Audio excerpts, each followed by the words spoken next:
Gostaria que vocês começassem dizendo o nome, a idade, a data de nascimento. Nilo Afonso Maders, 12 de abril de 41 eu nasci. Agora dia 12 é uma data importante para mim. Próximo mês. Vou fazer 83 anos. E a senhora? Eu sou Cacilda Maders, chefe de casa, e tenho 80 anos. Completei em agosto. Qual o nome dos pais de vocês? Meus pais são Teobaldo e Ela. Ela Maders. Ela com 2 L. Maders. E os seus? Maria, de casa ela era Philipson. Maria Schaefer e José Serafim Schaefer. E os pais nasceram em Santo Cristo? Meus pais nasceram em Lajeado. Estrela. Eu acho que foi Estrela mesmo. Lajeado. Os meus, eu não me lembro mais como é que é o nome daquele município.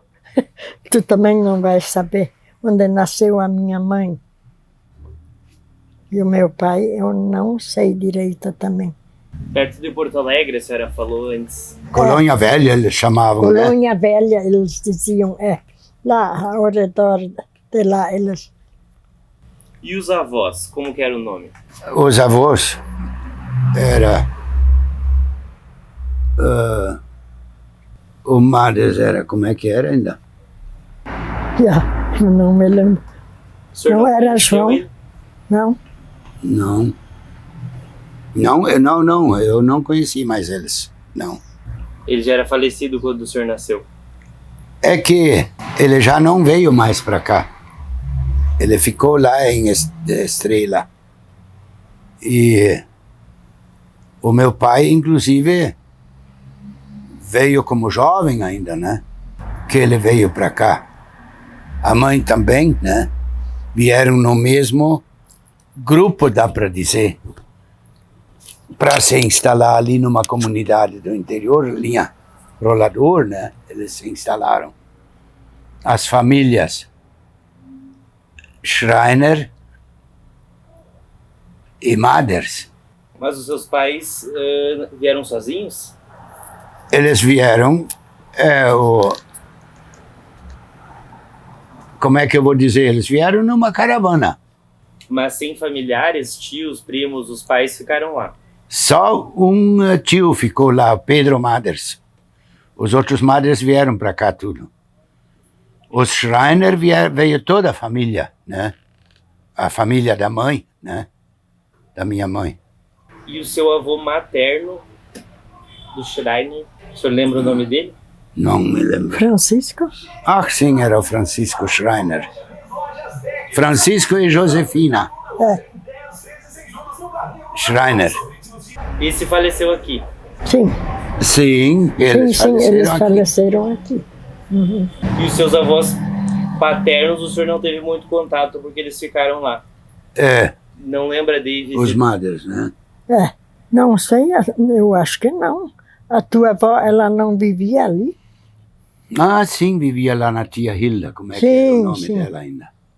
Eu não cheguei a conhecer ela. Ela veio depois que ele faleceu? Não, eles vieram. Eles vieram juntos, provavelmente.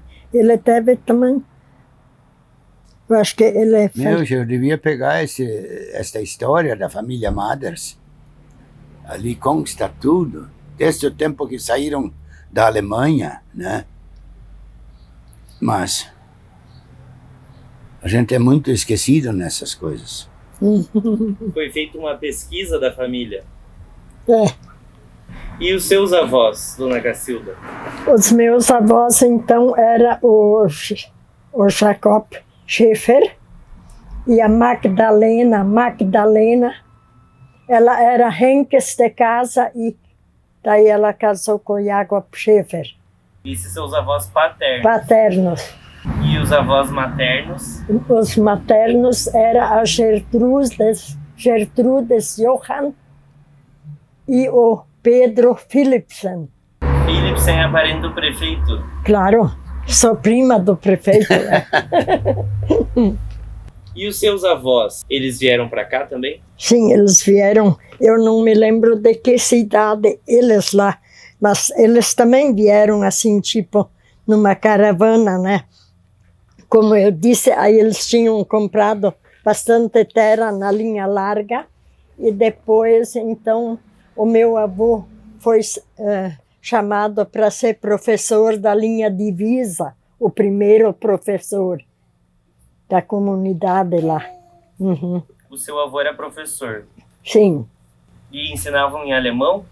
Eu não lembro se eles ainda, eu acho que eles já ensinavam. Começo era alemão, mas já aos poucos foram introduzindo o brasileiro, né? Eu acho. E vocês se recordam dos pais ou dos avós contarem como é que foi essa vinda das colônias velhas aqui para essa região? O que eles estavam buscando? Eu acho que tu sabe alguma eles coisa. vieram... Eles vieram de carroça. A princípio se locomoveram de carroça. Com carroça, cavalos e mulas. Uns quantos dias eles ficavam... Viajaram, né? Viajaram. E aqui tinha assim, ó, uma colonização alemã, né? Horst Hoffmann, ele comprou uma gleba do governo e começou uma colonização aqui, né? Santo Cristo, então, vinham para cá os colonos que sabiam falar alemão, eram católicos, né? E dispostos a criar comunidades. Na própria colonização, então já se colocou em espaços estratégicos assim, onde futuramente iriam se instalar as comunidades, né? Eles doavam, a colonizadora, né, doou uma área de terra para as comunidades se iniciar ali, né? Para construir a sua escolinha, capela ou coisa assim, né? Então eles eram bastante incentivados, esses de Lajeado, Estrela, Montenegro e daquela região, porque falavam alemão e aqui eram selecionados praticamente assim para as comunidades, o povo se entender melhor, através da língua e coisas, sistemas. E aqui começaram, então, tudo com trabalho manual, né? Para derrubar um pouco de mato e... Essas comunidades do interior todas faziam parte desse projeto de colonização? Praticamente todas, né? O vovô Francisco Schreiner, então, ele comprou várias colônias. Ele deu uma colônia para cada filho. No nosso caso, para minha mãe, para a filha, né? E eles foram se instalando principalmente na linha Rolador, onde lá para arrumar um casamento eles tinham que procurar alguém fora, porque lá eram praticamente tudo parente. Mas tem famílias que casavam muito entre primos. Também já acontecia, né? Sim. E o que era uma colônia? Colônia era uma área assim de 25 hectares de terra, né? E já era repartido tudo assim para iniciar assim a pequena agricultura, né? Para o futuro. E essas propriedades, elas tinham mais mato, mais lavoura? Era tudo mato. Praticamente tudo mato. Eles começaram as derrubadas no meio do mato ali, né? Trabalhavam em equipes. 2, 3 vizinhos se ajudavam um ao outro para começar as derrubadas, para poder plantar, né? E essas propriedades costumavam ter uma fonte de água próxima? Exato. Sim. Eles já distribuíam o agrimensor Calcula, ele já distribuiu as terras de acordo aos córregos, arroios e coisas que tinha para toda a propriedade encostar numa água corrente, né? E a maioria era fácil. Cavocavam poços onde tiravam a água para o consumo, né? Tinham pessoas que faziam o trabalho faziam o poço ou era o pessoal da própria família? Da família. Mas toda a água precisava daí tirar do poço ou buscar no rio? Sim. Eu acho que pequenos córregos, ou melhor, vertentes, onde às vezes eles chegavam até já canalizar com calhazinhas de palmeiras, né? Tinha aquela palmeira alta, né? Lascavam no meio e tiravam a parte interna, servia de canalização para a água, né? E a família de vocês trabalhava com agricultura? Aqui era só agricultura. Importante que as pessoas faziam, sabe, eles faziam de tudo. Plantavam cana para fazer o melado, o chimia, né? Com essa mesma guarapa, chama-se isto, fabricavam o açúcar, mascavam também, né? Criavam porquinhos para ter banha e carne, gado para ter leite e carne, né? Galinhas para ter ovos e coisas. Erva mate mesmo, eles mesmos plantaram e depois fabricavam a erva mesmo, faziam um carijo assim para secar esta erva para depois mandar triturar, né? Em quase todas as comunidades também naquela época surgiram moinhos, né? E serrarias, que ali eles lidavam fabricavam a farinha, principalmente a farinha de milho, né? E alguns também com farinha de trigo. E os descascador de arroz, assim? Isto, tinha descascador de arroz, carregador para bateria, essas baterias de carro que nós temos hoje, as grandes, carregavam para poder ligar um rádio, rádio na época. E quais são as comunidades mais antigas? Aqui nós temos, por exemplo, a linha Dona Belinha, é uma das mais antigas. Rolador também. Larga. Acho que essas comunidades, como Divisa, linha Divisa e linha Salto, isso começaram mais ou menos na mesma época. Eu acredito que não tem 10 anos de diferença uma para outra, né? Que tem escolas agora comemorando 100 anos já, né? Aqui na Dona Belinha tem tinha, ou vai ter uma festa dos 100 anos da escola já, pensa. Sim. Ainda funciona lá essa escola? Sim. E aí como que era a organização dessas linhas? Tinha uma certa distância? Uma distância entre talvez uns 7 quilômetros uma da outra, né? É como se fossem mini vilas. Isto.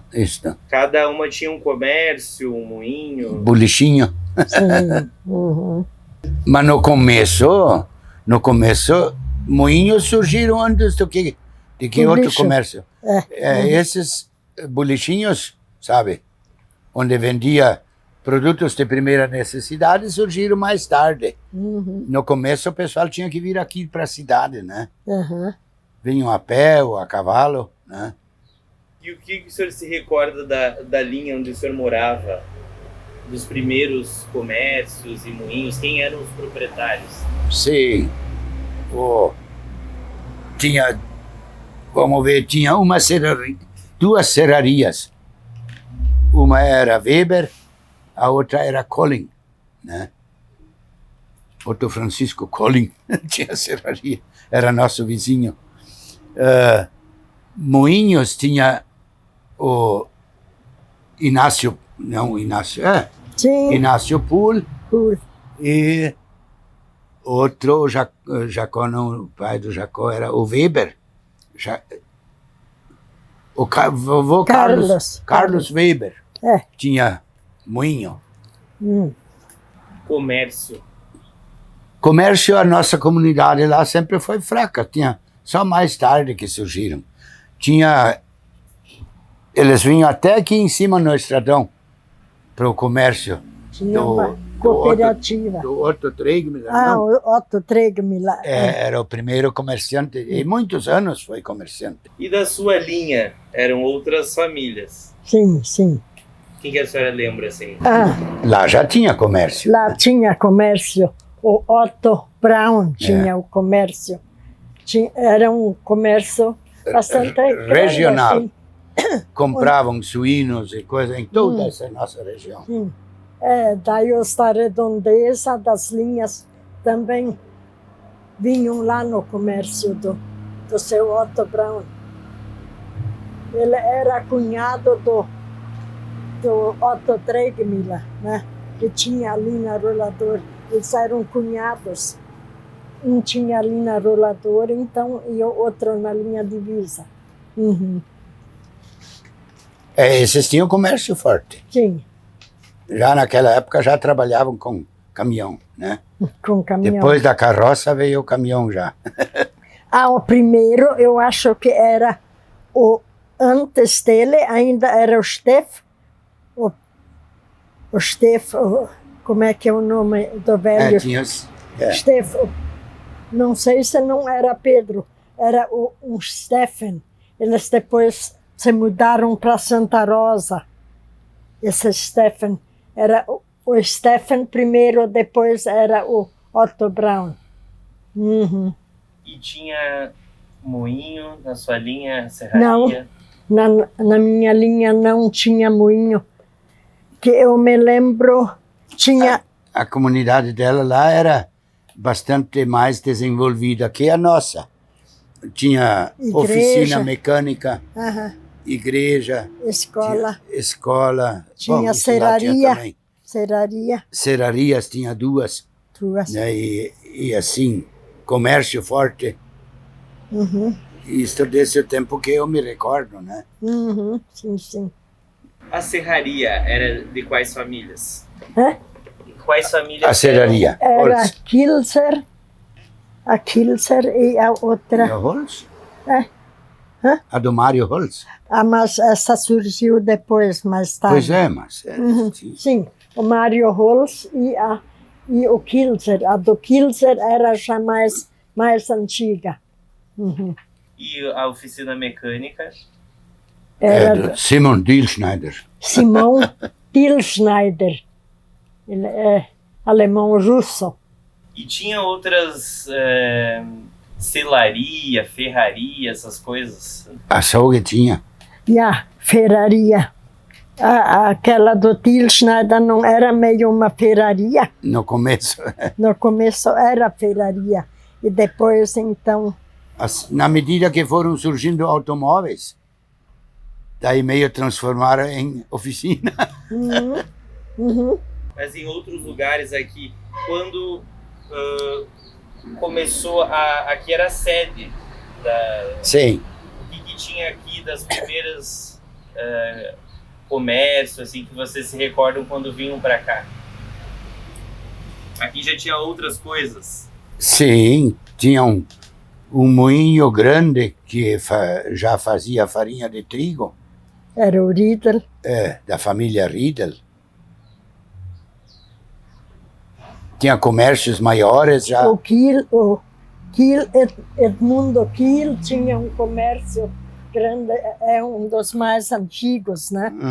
Sim. Era Edmundo Kiel, né? Sim. E como é que era aqui na sede? Tinham muitos moradores? Era pequeno, lógico. A igreja, vocês chegaram a ver a igreja? Naquela época, na minha época, que eu fiz primeira comunhão, né, no caso, eu já tinha 12 anos, ainda tinha a igreja de madeira, uma igreja grande de madeira. Mas aí surgiu depois, né? E como é que foi o início dessa igreja? O senhor se lembra, assim, como que funcionava os padres, a própria comunhão, como é que foi? Aqui tinha um padre muito famoso e valente, assim, sabe? Ele conquistou o povo, para o povo se unir em torno dessa causa da construção da igreja.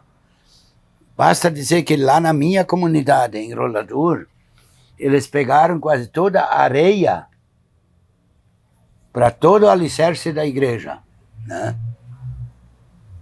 E então as comunidades se organizavam, tu vê a coisa, como Larga, Taquarussu e outras, todas as vizinhanças.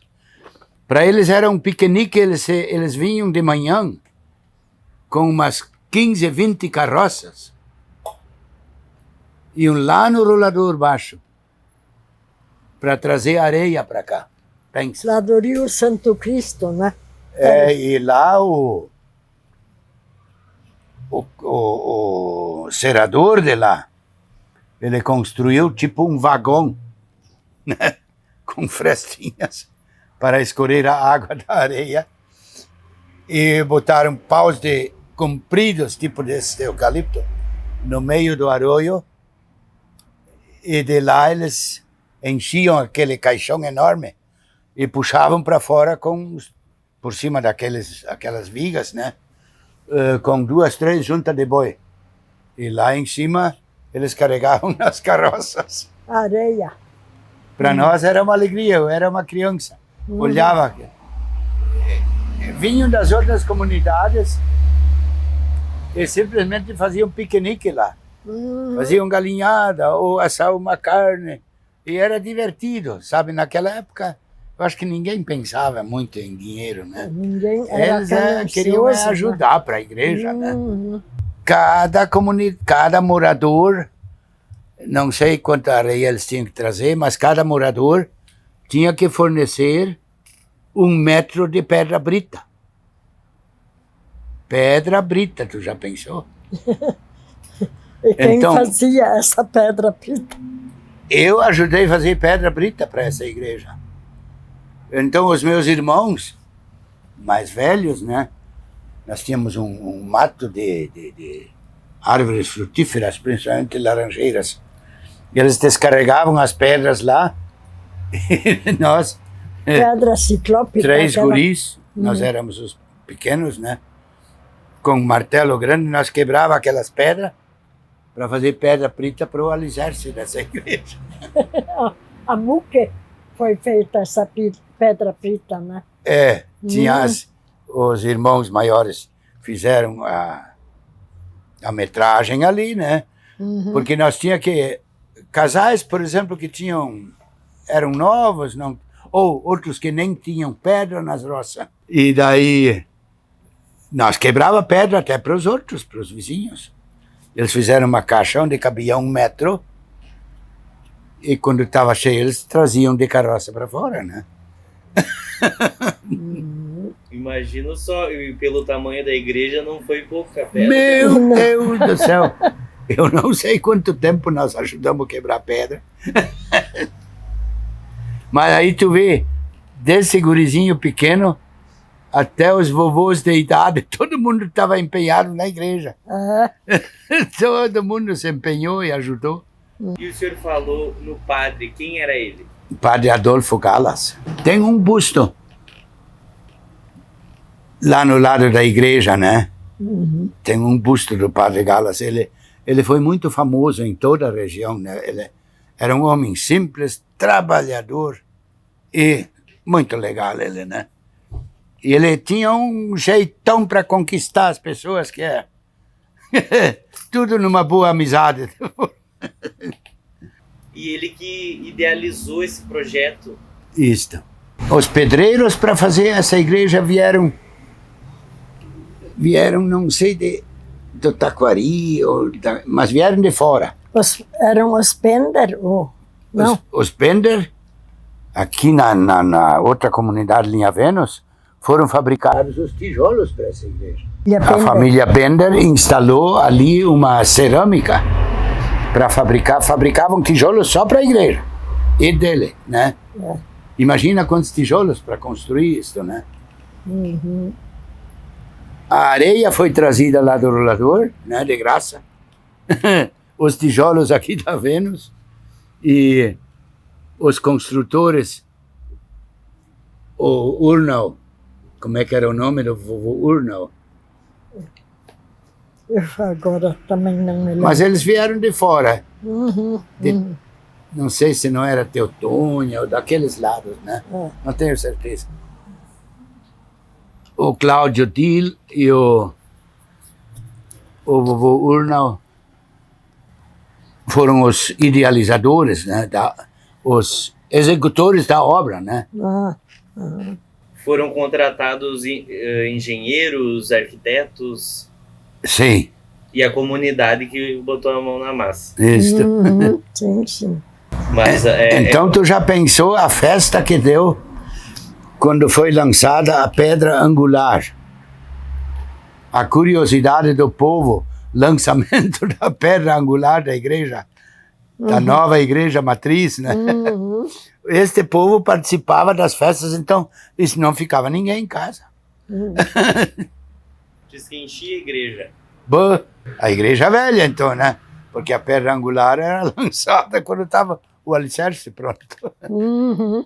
Meu homem do céu, a profundidade onde eles começaram, por causa do peso das torres, né? Uhum. As crianças eram aconselhadas a não ir perto, porque se uma criança caísse lá dentro, acho que... E imagina, eles cavocaram tudo à mão. Olha, essa gente se sacrificou. Acho Porque que estão era tudo lá no céu, esses. Era tudo por turmas. Uhum.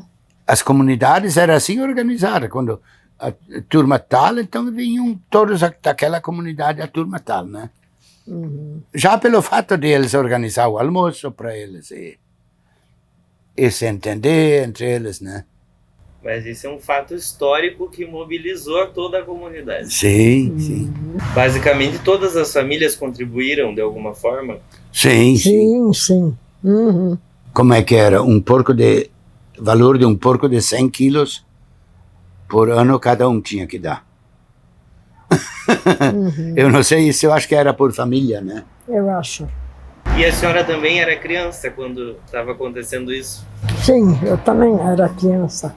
Eu não me lembro dessas coisas assim que o Nilo agora explicou. Isso. Eu era criança. Eu tinha 5 anos quando a minha mãe faleceu. Eu era uma criança um pouco triste, eu acho. Talvez eu não me lembro dessas coisas porque eu tinha outra coisa a se preocupar. Viveu o luto desde a infância. Uhum. Sim. Mas a senhora conheceu o Padre Galas? Sim, inclusive eu cantava com ele. Nós fazia gravações de cantos ali na igreja matriz. Vinha o coral da Linha Divisa e eu com 12 anos já era cantora. Do coral. Esse Padre Galas tinha um vozeirão para cantar o baixo, que era uma Ele era um homem forte. Meu favor, uma voz para cantar baixo muito boa. Uhum. Não faz muitos anos que eles passavam essas fitas ainda, essas gravações. Era uma recordação assim do padre, muito bonita do padre. Uhum. E esse coral também tem mais de 100 anos, né? Sim, ela ingressou depois, na medida que foi uma menininha já, né?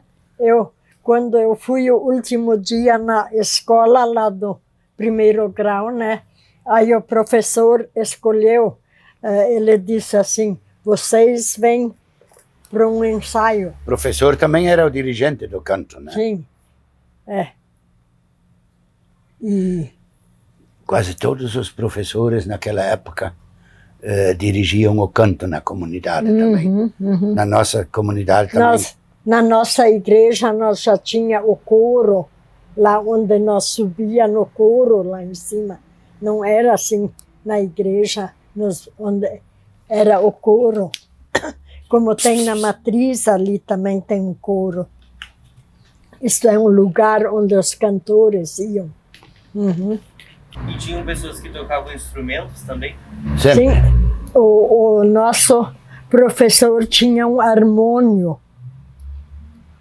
O harmônio era que nem um órgão, mas é um pouco diferente, não é tão... Um harmônio ele tinha. Isto era uma caixa assim, grande, aí era que nem uma gaita, ali tinha onde ele tocava.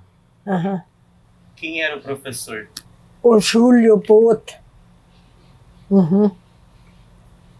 Este veio depois do meu avô, o Júlio Bot. O seu avô também era músico? O meu avô, ele tocava violino. E na sua família tinha algum músico? Quase todos. Por parte da família Schreiner. Né?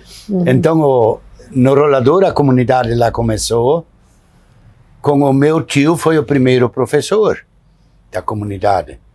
Então, era uma pessoa que não tinha lá tanto estudo, mas era uma pessoa de mais desenvolvimento já. Sim.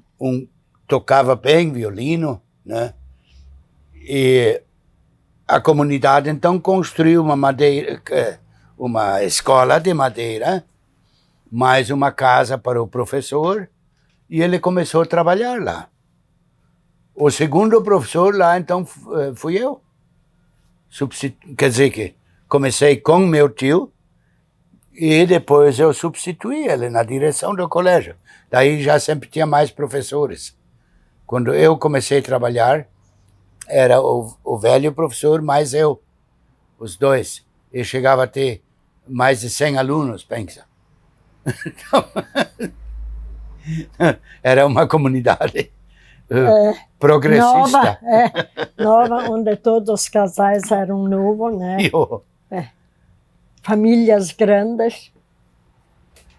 E na época nós recebíamos dos pais o pagamento.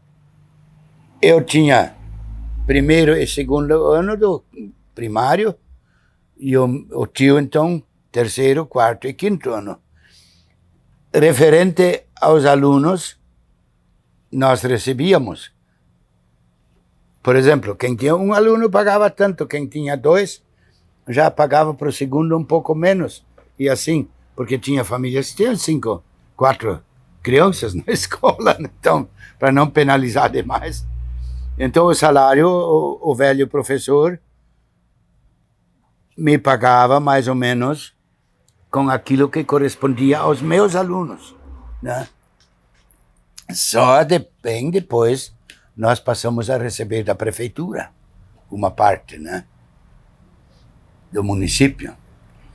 Então, tinha terra, uma área de Todas terra. as comunidades, como eu falei antes já, né, todas as comunidades receberam da colonização uma área de terra. Para a gente se defender onde o professor um pouco. poderia se sustentar em cima, né? Plantar mandioquinha. Eles sabiam, na época não, os professores rurais assim não eram pagos, né? Então para eles poderem se sustentar, né? Lá na minha comunidade tinha 7 hectares que era da comunidade, né? Depois, quando o meu tio se aposentou, daí eu continuei naquela... Daí eu fui morar, nós fomos morar na casa da comunidade, né? Daí eu sempre tinha auxiliar já, porque não tinha mais tantos alunos, mas o ensino já exigia um pouco mais, né?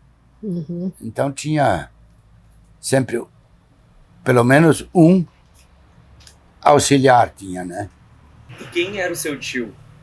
Bernardo Schreiner. Ele foi um homem muito reconhecido na comunidade, né? E ele que também lhe ajudou a começar na profissão do Sim, eu prestei serviço militar. Eu estive, quando era novo, no seminário, né? Então eu estudei um pouco mais, né? E depois do serviço militar, 1960, então fui convidado para ajudar a dar aula, né? Na época também sempre tinha ainda cursos de aperfeiçoamento, o que antes não existia, né? Então esses professores novos sempre faziam parte de cursos e coisa, né? Para ir se aperfeiçoando, né? E o senhor atuou como professor toda a vida? 35 anos como professor. A gente tem incentivo, sabe? O professor municipal naquela época, ele tinha que ser líder na comunidade. Eu, por exemplo, uma época eu cheguei em praticamente uma depressão, né? Porque era demais. Tinha aula noturna, eu dava aula de manhã e aula de noite para o Mobral. Mobral, se chamava, é. Daí tinha mais a sociedade onde a gente estava engajado. Porque no meu tempo também eu consegui unir a comunidade para fazer uma sede, um salão, que foi construído, então está hoje lá, só que modificado, maior, né? E tinha que participar das reuniões da igreja. Eu fazia o culto também, né? Depois instituído ministro. Depois eu pensei, mas eu vou testar a comunidade para ver o que ela pensa de mim, né? Daí eu me candidatei para vereador. Quer dizer, eu não fui solicitado a concorrer a vereador. Daí eu fiz uma reunião domingo, de manhã eu fiz o culto e pedi para o pessoal que quisesse ficar na igreja, que teria uma reunião política. E todos ficaram, praticamente todos. Então eu expliquei para eles que tive um convite para ser candidato a vereador. Eu disse, mas vocês sabem que a nossa comunidade sozinha não elege um vereador. Nem tinha voto que chega, né? Eu disse, se vocês concordam que eu seja candidato, eu quero que vocês, quem quer que eu seja candidato, que levante. Praticamente todo mundo levantou. Digo, pensei para mim, o ambiente tá bom. Eu disse, se eu visitar alguém da minha comunidade, da nossa, durante a campanha, eu disse, eu sou capaz de nem tocar na política. Eu disse, porque eu não vou começar a visitar a minha comunidade para dizer quem eu sou. Porque vocês me conhecem melhor do que eu mesmo, às vezes, né? Eu disse, eu quero que vocês vão me ajudar a fazer nas comunidades vizinhas, nos amigos, parentes e coisa, angariar votos para mim, né? E foi o que fizeram, né? Linha Salto, linha Divisa. Divisa, por sinal, aquele filho daquele famoso professor Bot, que era professor também, já o Bento Félix Bot. Então, ele me ajudou a fazer a campanha lá na comunidade dele, né? Assim tinha linha Larga, linha Tacuruçu, linha Vênus. Em todas as comunidades estava organizado um grupo de apoio, né? Então foi muito lindo, foi praticamente uma brincadeira fazer a campanha política, né? E daí eu fui o terceiro mais votado do município naquela época. Tu vê, sem precisar, na minha comunidade não fiz campanha, todos me conheciam, eu falei para eles, eu não vou visitar. Eu disse, não precisa esperar que eu vou de casa em casa passar todo o tempo de campanha visitando o meu povo, né? Isso não existe, né? E assim a gente teve uma vida corrida, sacrificada, mas feliz, né? Naquela época não tinha remuneração. Só depois, como eu falei antes para ele, só uns anos depois, né? Os vereadores não recebiam pago assim o trabalho. Por último, então, eu trabalhei nesse bairro La Salle, ali em cima é uma comunidade forte, onde eu senti um certo alívio porque lá eu não era o diretor. Precisei me preocupar muito pouco, né?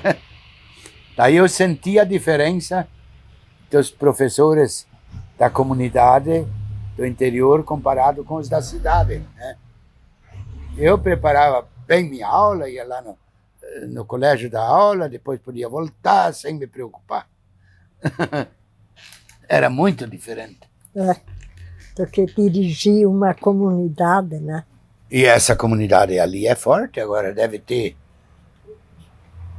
300 ou mais alunos, né? Porque cada ano ela foi aumentando, né? O número de alunos. E, consequentemente, as escolas do interior foram fechadas, né? Eu acho que Santo Cristo tem 3 escolas ainda municipais no interior. Tem Dona Belinha, tem Vila Sírio, Bom Princípio, Baixo, né? Eu acho que é só. E essa época que o senhor era vereador já era município? Sim. Eu era vereador por este município. E como que era antes? Pertencia a Santa Rosa? Sim. E tinham representantes da comunidade em Santa Rosa? Tinha uma subprefeitura aqui, o senhor saberia me dizer? Era, subprefeitura, né? Quem? José Alfredo Nedel era o prefeito de Santa Rosa, sim. Santa Rosa. Aqui nós tínhamos, aquele que atendia a subprefeitura era o Chico, o Francisco Mantovani, né? Eu acho que sim. Francisco Mantovani. E o senhor se recorda da subprefeitura? Não me recordo muito, isso não tinha praticamente atividade, né? Depois Alecrim pertenceu a Santo Cristo. Santo Cristo se emancipou antes, depois se emancipou Alecrim, né? E inclusive, numa eleição, o vice-prefeito era do Alecrim, né? Porque era uma comunidade forte. Prefeito de Santo Cristo e o vice do Alecrim, né? E o senhor acompanhou a mobilização para emancipar? Mas era mais uma comissão encarregada disto, e eles visitavam as comunidades, né? Então praticamente todo mundo se envolveu um pouco, né? Mas isto era visto, não era nem necessário fazer muita campanha, porque aqui se dizia que Santo Cristo era a vaca leiteira de Santa Rosa. Aqui se produzia muito mais do que em Santa Rosa. Então foi fácil o povo votar pela emancipação, né? Mas igual, tinha a comissão emancipacionista, onde inclusive participou aquele padre Galas, que nós falamos antes, o Jacó Sandri, que foi depois o primeiro prefeito, né? E assim, pessoas de destaque que todos participaram, né, da comissão de emancipação. E foi feito um plebiscito. Isto. Plebiscito foi feito, o povo foi votar, né? Sim ou não. Isso foi que ano, o senhor lembra? Outra coisa que eu não me lembro mais, certo? 55? Eu acho. Vamos ver. Eu não tenho certeza. Será que não foi antes já? Acho que é isto. A gente estava falando no período da escola, mas eu gostaria de saber como que foi a vivência de vocês quando iam na escola, crianças, né? Quais os professores, como é que eram as escolas, as aulas, os colegas? Tu tinha o professor Júlio Boto. Eu tinha o meu tio, o professor Bernardo. Eu tinha uma pequena vantagem, ele era o meu padrinho. Quando no final de ano tinha as provas, naquela época, então, se fazia provas e os alunos tiravam os lugares, primeiro, segundo, terceiro, né? De acordo com as conforme notas, como eles estudavam, né? E daí eu sempre tinha o primeiro ou segundo lugar da minha turma. E quando era as provas, como é que se dizia, os exames de fim de ano, eu era um pouco atrapalhadinha, eu não sei se tinha medo de pessoas estranhas ou quê. Aí o professor já falou para os professores que vinham fazer os exames, aí vinha os professores das De outras comunidades comunidades. vizinhas para ajudar a fazer o exame. Aí o professor disse, todo ano ela é uma boa aluna, mas nas provas ela sempre se dá mal um pouco quando é o exame. Porque não sei por que eu me atrapalhava um pouco naqueles dias. Assim, as provas eram digitadas ali pela diretoria do ensino. Né? Então, na comunidade, para o professor não lograr a diretoria do ensino, né? Vinham de 2 escolas vizinhas, eram professores destinados para assistir Sim, os exames, as provas. E vice-versa. Né? Depois, quando era na comunidade deles, nós íamos, né? Assim. É. Tinha de 3 escolas sempre que se reuniam, né? Acho que dia de prova todo mundo fica meio nervoso. Sim, eu ficava nervosa e daí eu às vezes não conseguia pensar direito, né? E como é que era a escola? Ela era de madeira? Como é que era? Tinha uniforme, merenda? Não, nem uniforme, nem merenda, eu acho, naquela época. E a nossa escola lá da linha divisa, eu acho que era mista, com tijolos e essas madeiras, sabe, que eles usavam assim no meio. Construção mista era. A estrutura era feita de madeira e no meio preenchido com tijolos. A nossa escola era assim. Enxaimel? Como? Estilo enxaimel?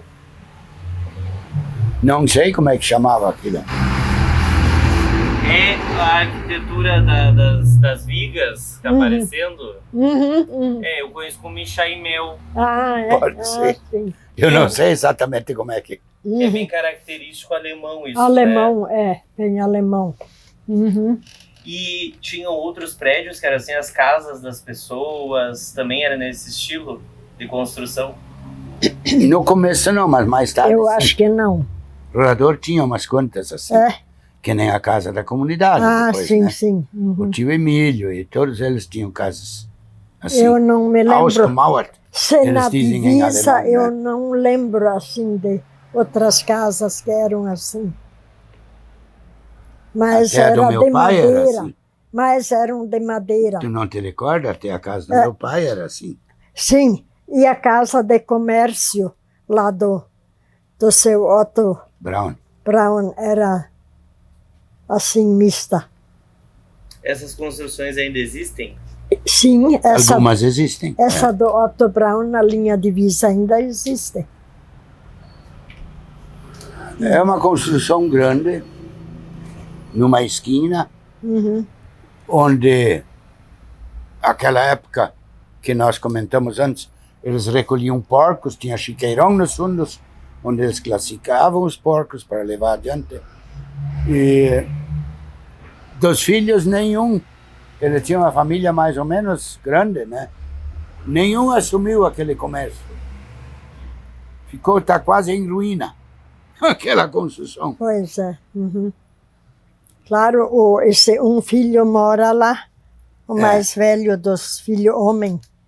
Mas, e lá onde é o comércio, lá então a estrada fazia a divisa de Santo Cristo e Santa Rosa. Por isso se chamava linha divisa. A linha divisa ali No meio da vila faz Aham. a divisa município Santo Cristo e Santa Rosa. Uhum. E como que era para fazer essas construções? Era as próprias famílias ou tinham construtores? Para fazer esse tipo de casa já tinha construtores que se especializaram naquelas construções, né? E tinham salões de baile nas comunidades ou aqui na sede? Particular tudo. Linha Salto tinha um salão particular, que Linha era um Divisa. Holzbach. Na linha Divisa, salão particular, que era de um Holz. Holz, o Afonso Holz, tinha o salão de Aqui em baile. Santo Cristo tinha um salão, que agora é fora da cidade já, né? Que era do Krasman, né? Dona Belinha, por tudo tinha esses salões de madeira, então tudo eles, né? Todos de madeira. E só depois começaram a surgir as sociedades, sociedades recreativas, culturais e coisa, né? Sociedades, o senhor diz de canto, Recreativas. bolão, essas coisas? Não, eles faziam parte, as sociedades recreativas, né? Que Tinham diretorias, né? a diretoria própria e administrava, angariava os sócios e através de festas e coisa construíam os salões, né? Basta dizer que hoje praticamente todas essas comunidades têm seu salão próprio e tem salões grandes, né?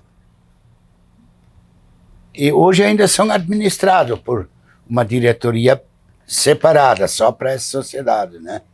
Clubes, times, tudo do interior, assim, era uma maravilha.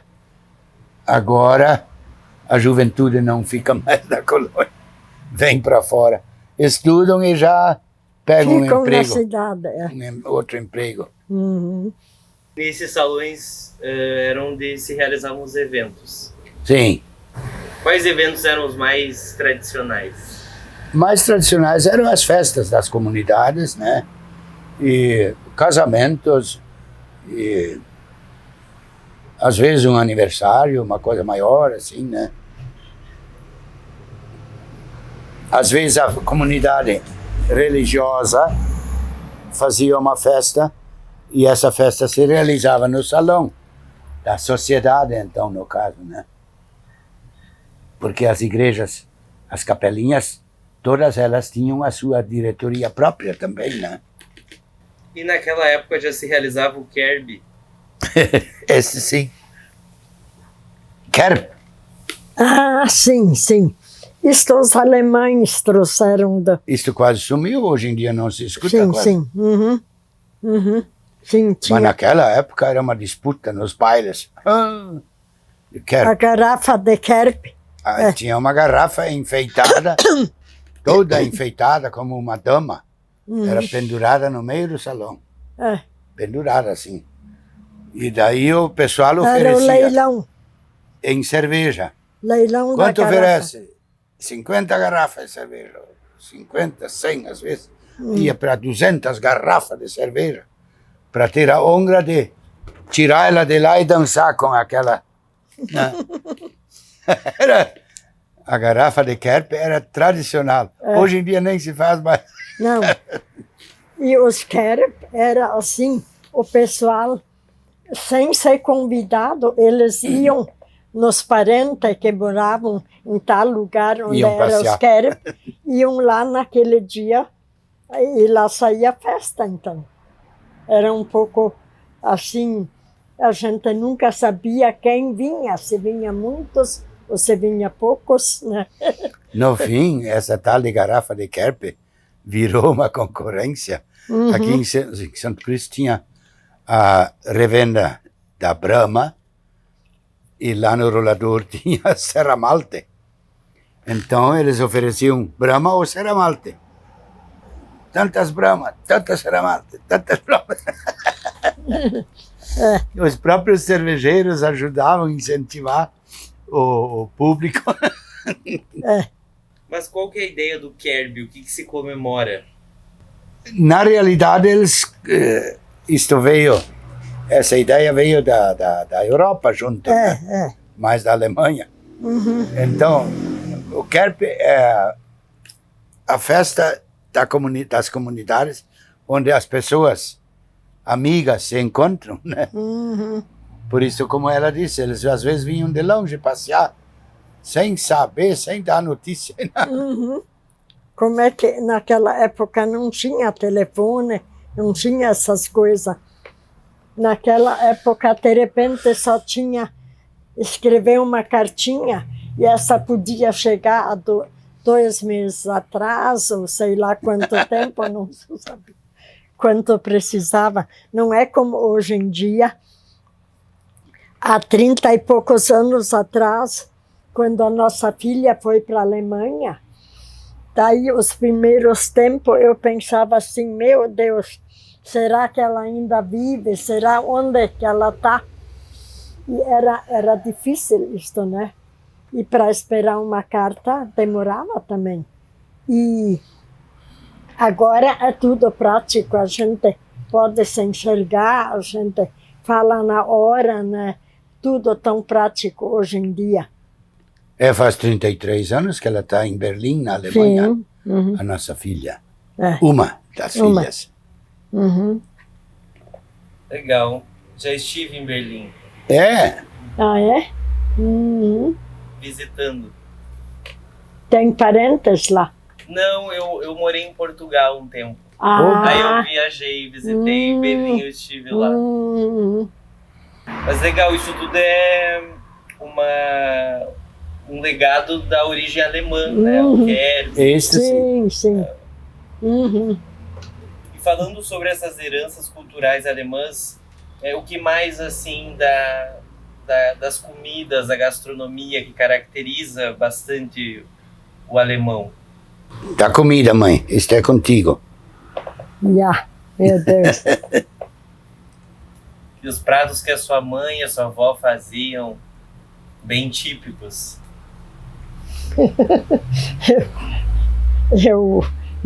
Disto eu não me lembro muito. Uhum. E a cuca não é uma coisa que vem um pouco da Alemanha também? A cuca é o shopping. É. O shopping. Olha, eu, assim, de comida, eu não me lembro. Mas a cuca, ela é alemã. Ela é alemã, né? Uhum, uhum. E a senhora lembra de aprender a fazer cuca com a sua mãe ou com a sua avó? Com a avó. Uhum. Porque quando a mãe faleceu, eu era pequena, então eu aprendi com a avó. Uhum. E o meu avô, este também, então, ele faleceu 3 meses depois da minha mãe, e daí nós e a avó fomos morar juntos. E daí praticamente a avó nos criou. Nós éramos entre 5, a mais velha tinha 12 anos, o meu irmão tinha 9, mais a outra irmã tinha 7, eu 5, e daí a bebê que nasceu de uma cesárea, que era entre vida ou morte, e a mãe faleceu nessa cesárea daí. Uhum. E por isso dela eu não aprendi muito. Mas como que a senhora lembra que era o preparo da cuca? Como que fazia? Eu me lembro, sim, como era o preparo. Até eu e a minha irmã, depois de maiorzinha, nós fazia cuca para as festas ali do seminário. Tinha o pároco, ele trazia um saco de farinha lá em casa e a gente fazia as cucas para o seminário. A minha irmã do Paraná me lembrou a última vez que ela estava ali. Diz ela, quando nós ia fazer a última fornada, você ficou doente, ela me disse. E daí a dona Genoveva, que era a esposa do Júlio Bode, me ajudou a fazer a última fornada da cuca. Eu não me lembrava mais disso, que nós fazia cuca. Depois Depois as irmãs lá de Cerro Largo Começaram a fabricar. começaram a fazer as cucas sempre para a festa do seminário. E como que faz uma cuca? A cuca, a gente pega fermento e Farinha vai por também? cuca, de repente, meio quilo de farinha, um ovo, mais uma colher de banha e sal, açúcar, uma xícara mais ou menos de açúcar por cuca, e daí a gente deixa crescer a massa. Depois a gente põe amassa tudo de novo e põe nas formas e deixa crescer de novo. Daí a gente pincela com ovo batido. A gente pincela e põe açúcar com... Como é que eu vou dizer? Esse açúcar a gente prepara com um pouco de farinha e açúcar e água e faz uns farelinhos assim. Daí isso sai a cuca bonita. Uhum. Eu me lembro, sim. Hoje em dia eu mesma não faço mais a cuca. É pouca coisa que a gente precisa, isso nós compramos. Daí, E assavam em forno de barro? Sim, nós assava em forno de barro, sim. Umas 13, 14 cuca num forno de vez. Tem um prato típico aqui de Santo Cristo que é o café colonial, que é a cuca, o salame, a chimia. Uhum. O queijo, chimia, né? Isto era como é que eu vou dizer? O leite coalhado, daí ele Tradicional era o queijo. E ele é preparado, então, e a gente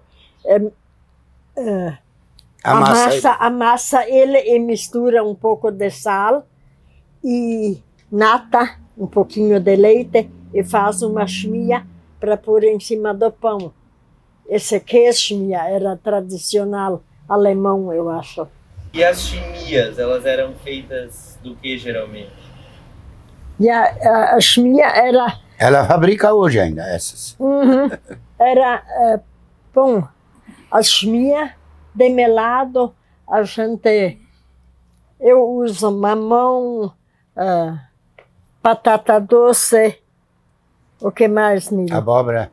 Abóbora, para fazer essa chimia. Daí a gente põe um tanto de melado, a gente cozinha isto e bate no liquidificador ou amassa com alguma coisa, amassa, e depois põe o melado junto e ferve de novo. Isso dá a chimia. Uhum. Essa chimia eu acho que também é um pouco tradicional da Alemanha, né? Que veio da Alemanha. E esse café colonial que dizem hoje era o café tradicional. Sim, sim. O salame, nata, queijo, melado, mais a chimia, então. Uhum. E a base da alimentação era carne de porco? Mas... Carne de porco praticamente todos sempre tinham, né? A carne de porco, eles, antes que tinha geladeira, essa coisa, eles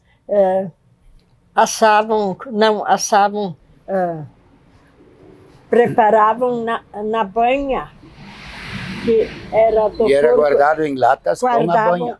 Em latas, enchiam a lata com carne e derramavam a banha. E ela se guardava meses, porque não tinha geladeiras e coisa para guardar as coisas, a carne. E o dia que matavam um animal já era um dia que tinha que lidar, por exemplo, matar um porco, tinha banha, tinha o salame, torresmo. Fazer tudo naquele dia tinha que ser feito. Uhum. E como que era esse preparo do salame? tem um também a tal de queijo de porco, que é uma murcilha. Aham. Murcilha também, sim. Nós fazíamos muito a murcilha. Praticamente se aproveitava tudo do porco. Sim, Né? Eles diziam assim, do porco só pode perder o pelo. o pelo, Até sabão. Uhum, uhum. Até hoje em dia tem gente que preparam a cabecinha do porco, assam ela no Também. forninho. Uhum. Feijoada, tem outros pratos com carne de porco. Uhum. Sim, sim. E acho que a batatinha também era algo bem... A batatinha é uma coisa, era um prato importante dos alemães. Até hoje em dia, né, lá na Alemanha. Preparam com diversas maneiras né?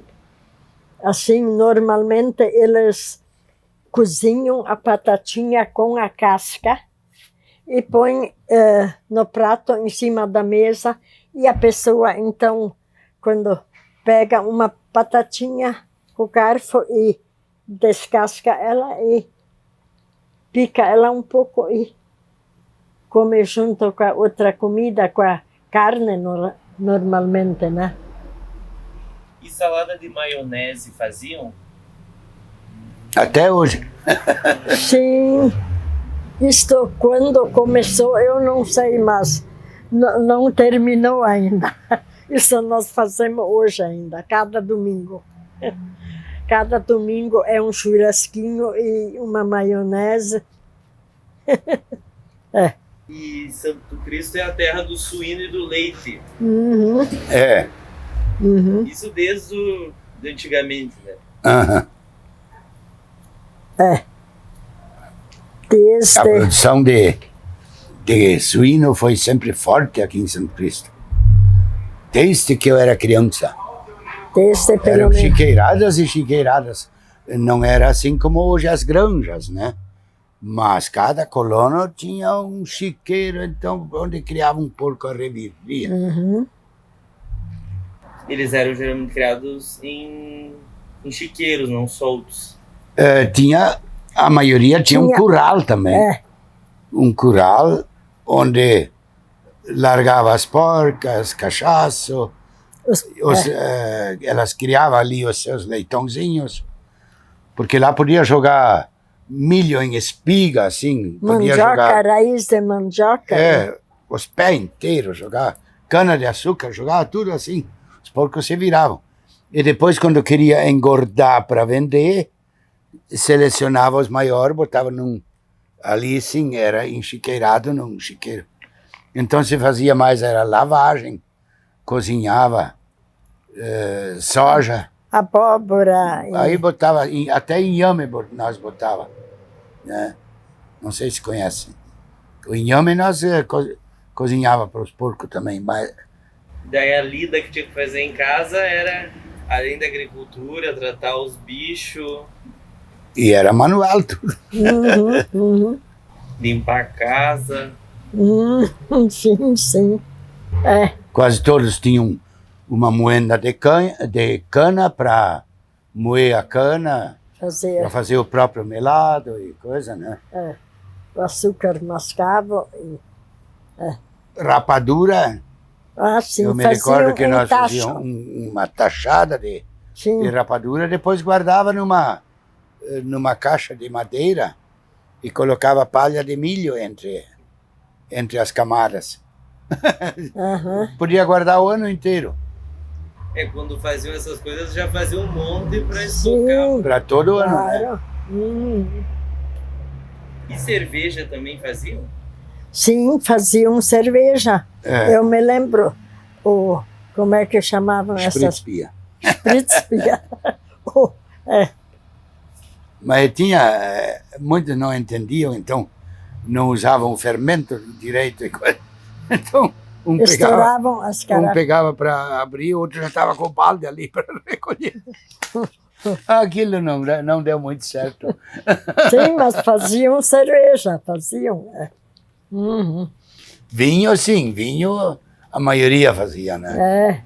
E para conservar a cerveja, sem ter refrigerador, é mais difícil que o vinho? Não, Se mantém. não. O vinho guardavam assim, a cerveja.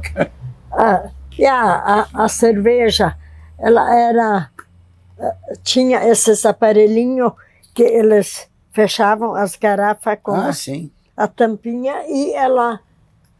Era tomada ao natural. Sim, ao natural. Tem os que tinham vertentes em casa, botavam às vezes na vertente, assim no No pocinho, poço. para esfriar um pouco mais, né? Pra deixar... Os meus irmãos maiores botavam as garrafas de vinho ou de cerveja num saco de estopa, atavam uma soga e largavam lá dentro do poço. Só tiravam na hora que ia ser tomado, na hora do meio-dia. Porque lá era fresquinho sempre. Bom, a gente já está quase encerrando. Aham. Eu ainda gostaria de saber como que vocês se conheceram. Como nós se conhe- Como tu me conheceu?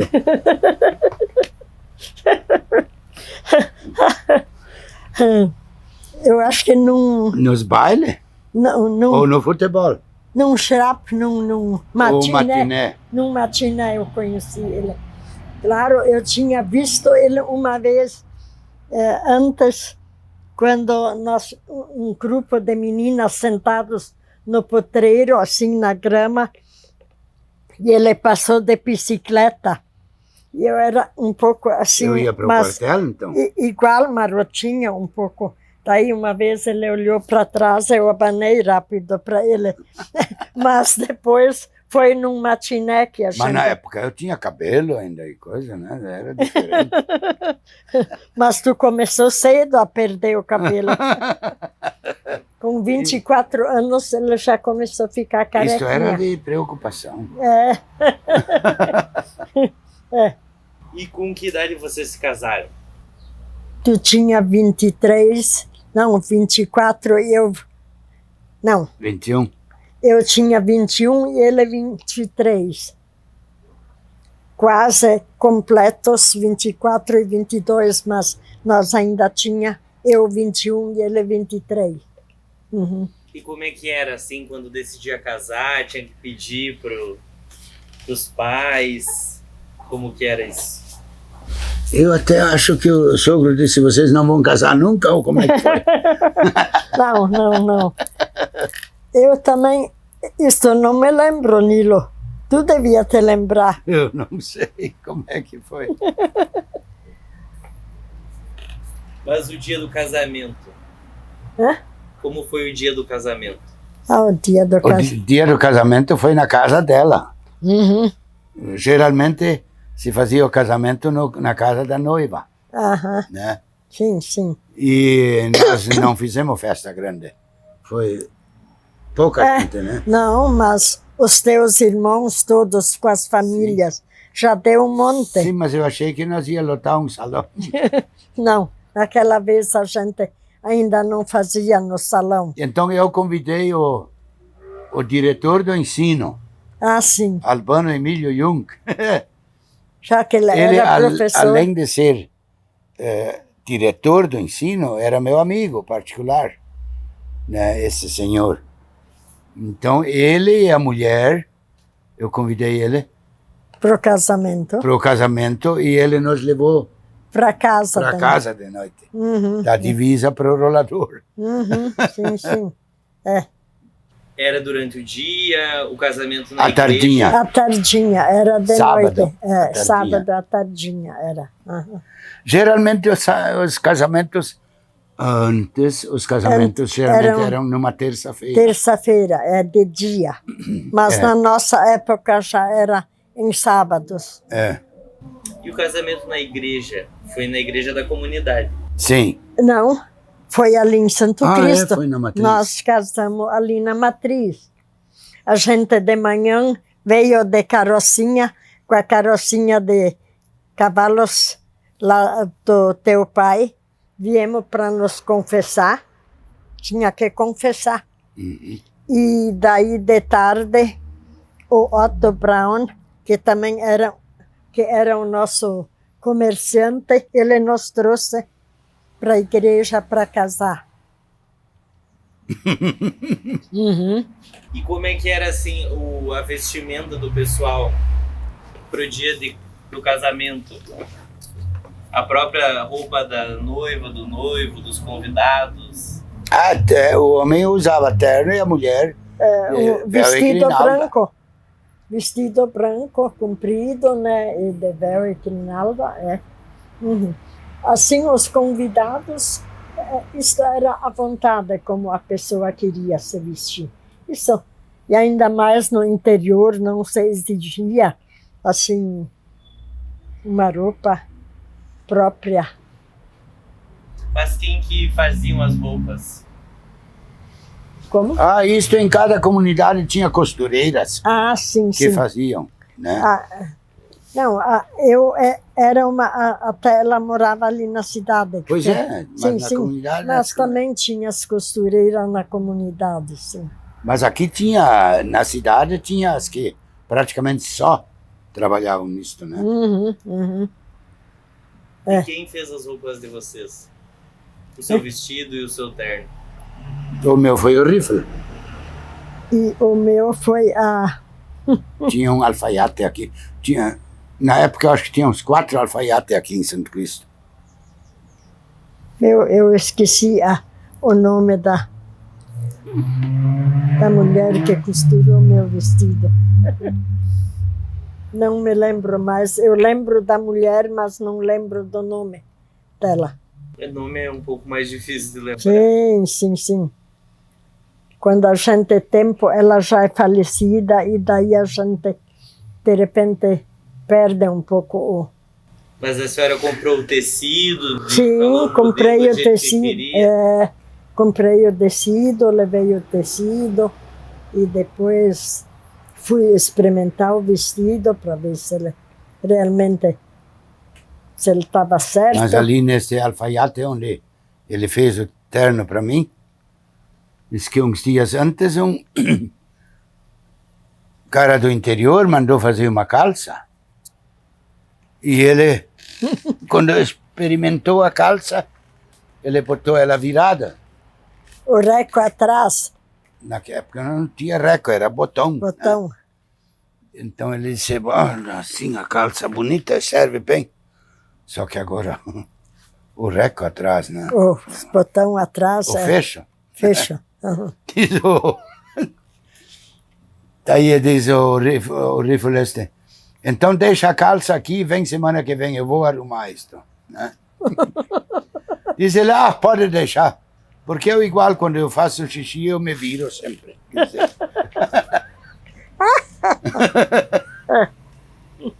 E o pessoal nessa época não usava bombacha, essas coisas? Alguns sim.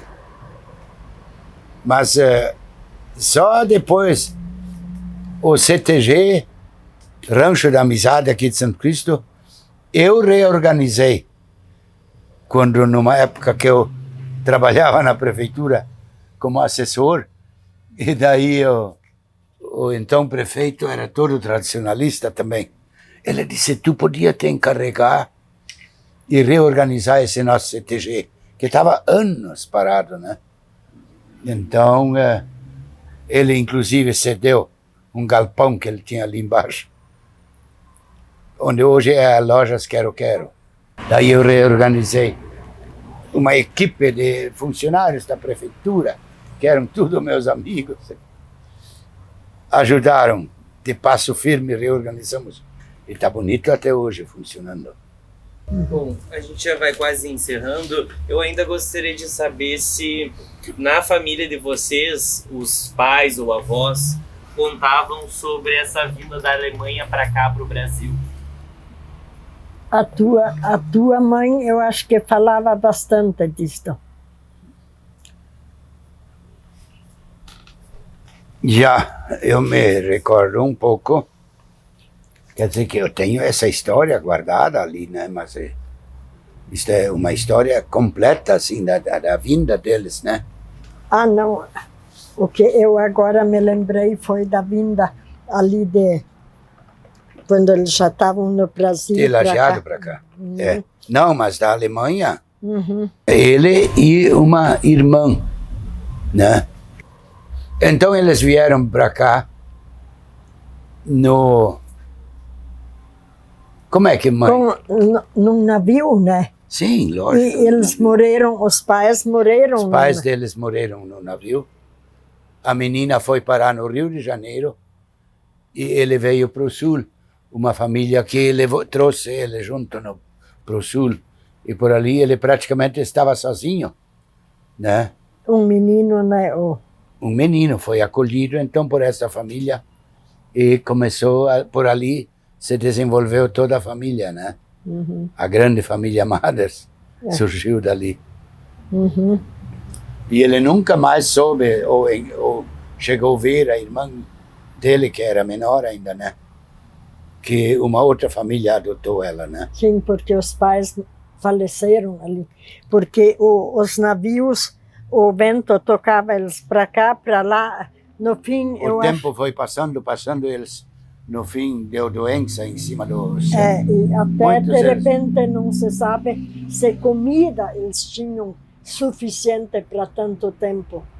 E daí... os que morriam, infelizmente, tinham que largar para dentro da água, né? E eles relatavam quais as dificuldades eles enfrentavam ao chegar no Brasil?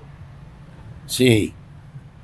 Por exemplo, o Francisco Schreiner, por parte da minha mãe, ele era tecelão. Ele trabalhava numa tecelagem e imagina vir aqui e começar a trabalhar no pesado. Derrubar mato ou coisa assim. Eles sofreram muito até que se instalaram. E passaram miséria, inclusive, né? O que a senhora se lembrou da vinda deles aqui, de onde eles moravam ali na região perto de Porto Alegre para cá? A vinda deles, mãe, tu falou antes. Eu não lembro, assim, se alguém me contou isto ou não. Eu acho que eu não sei muito sobre isto, sobre a vinda. Eu gostaria de saber o que Santo Cristo significa para vocês. A gente nasceu, se criou ali. Inclusive eu, desde jovem, até viajei bastante. Porto Alegre, por exemplo, onde aqui raro era alguém ir a Porto Alegre, né? Então, visitando meu irmão, outra vez, né, edifício Laçador, nós tiramos foto. Eu era um jovem ainda, né? E coisas assim, sabe? Depois eu viajei bastante, nós viajamos bastante para o Paraguai, para o Paraná. Nossa, eu acho que Colônia Velha, visitar aqueles antigos lá, né, e coisa. Eu acho que fomos uma família, da nossa família, fomos os que mais viajamos, né? Paraguai. Eu acho que Santo Cristo representa, assim, o nosso lugar que nós vamos viver até o fim, para depois partir para um outro lugar. Assim, é o nosso lugar onde nós vamos encerrar nossa vida. Nós achamos legal aqui, né? Aqui todo mundo se conhece, todo mundo é amigo, né? A gente procura também fazer amizade, não que nem esses ali em Santo Ângelo esses dias, por causa de uns metros de terra, acabou matando o vizinho, né? E deu ainda uns balaços. Não. Imagina os caras tendo 100 ou perto de 200 hectares de terra, brigar por causa de um metrinho de terra agora, né? Então a gente prefere nem dar bola, né? Nossa. Nós financeiramente também não temos grandes aspirações, mas financeiramente nós tivemos sorte na vida. Sorte e trabalho. Então nós conseguimos nos instalar mais ou menos e estamos nos sentindo realizados, né? Aqui, né? Porque a nossa amizade é grande aqui no município. E onde vocês nasceram, a família tiveram as raízes aqui? Sim, sim. Então, este é o lugar onde nós provavelmente vamos ficar até o fim. Qual que é a importância de resgatar as lembranças do passado? Como que vocês se sentiram lembrando dessas histórias antigas? É pena que a gente não sabia certo. Eu poderia ter pesquisado ali nos meus armários ali várias histórias assim sobre a vida, mas Eu não tenho assim muita. eu já estou mais esquecido agora. Não tenho mais aquela memória que eu tinha. Não é mais como quando a gente é novo, né? A gente conversa uma coisa um tempo depois. Porque os velhos ficam muito esquecidos. Esses dias, um casal de velhos assim, ela levantava sempre mais cedo para preparar o chimarrão. E ele deitado ainda, tranquilo. Quando ela passou perto da cama, ele puxou ela no vestido. Diz ela, mãe, vem para a cama um pouco. Diz ela, nós fizemos ontem de noite. Tu vê, eu já tinha esquecido, diz ela. Ele era esquecido no bom sentido, né?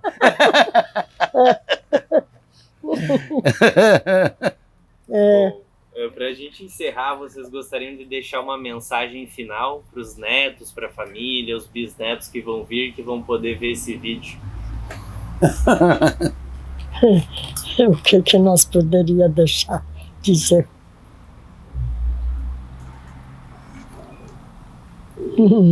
A gente gostaria que todos os familiares, né? Filhos, nós temos netos já de 37 anos. Uma neta mais velha já tem 37 anos, né? Então a gente gostaria que além dos filhos, os netos, todos trilhassem o caminho do bem, né? Acho que isso seria o principal. É o que a gente observa até hoje, tá tudo assim, sabe? Que continuem assim todos, né? Todos trabalhadores, todos trabalham para o pão de cada dia, né? E assim é bom eles continuar.